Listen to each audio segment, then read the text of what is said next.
I think a lot of business owners pretty much started where I did, by myself. um, um, and if they have kids, if they're married, they've probably roped in their family into their business after a while. And so that's kind of what I did. I had my kids working with me. My husband had no choice but to work with me. And but that's not realistic over time, right? If you're looking to scale your business, you have to implement processes and systems in order for you to scale and in order for things to work cohesively.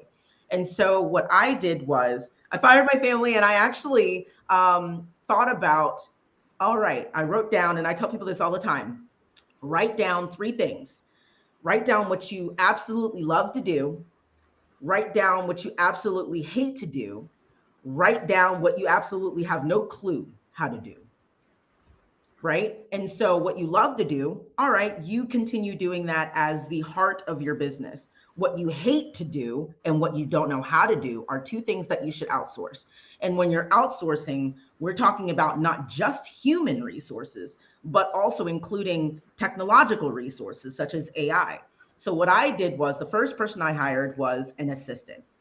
And so I had my assistant, and then I had a social media manager. Now I have those two and a bookkeeper and a PR person. I have a whole bunch of people on my team. But the one thing that I've done in order to lower my cost as a business was I trained my entire team on how to use various AI programs. And so one way that you can have a cost savings in your business is, let's just say, like me, I write at least 2 blog posts a month for my business. Could I write them myself? Of course I could, because I'm an industry expert. But is that the best use of my time as the owner of the business? Of course not. And so at first I had a blog writer. The blog writer was charging me $40 a blog. And then he increased his prices to $60 a blog. So let's go with the higher price. That's $120 a month. All right. So I'm paying $120 a month for a blog writer. I'm still paying the rest of my team. So I ended up letting the blog writer go. I trained my assistant on how to use AI to write blogs. And because, and I tell every business owner this also, you should know a little bit about everything that goes on in your business. I know how long it takes to write a blog using AI.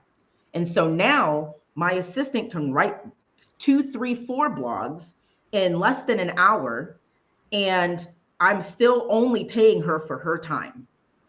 Right. Right. And so that's how I've incorporated AI into my processes and systems. I've also, and again, a lot of people use AI and they don't even know about it.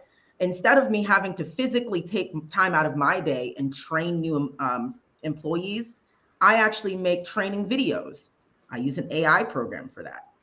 I use an AI program to create all of my onboarding documents.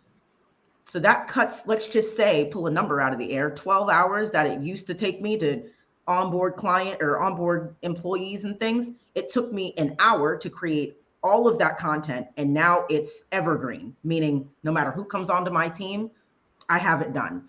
And so that is a way that you can incorporate AI into your workflow. Let's see. The last one would be branding or marketing. It used to take my social media manager about a week or two to come up with a marketing plan, or suggestions and brainstorming. Now she can use AI and do it in less than a day.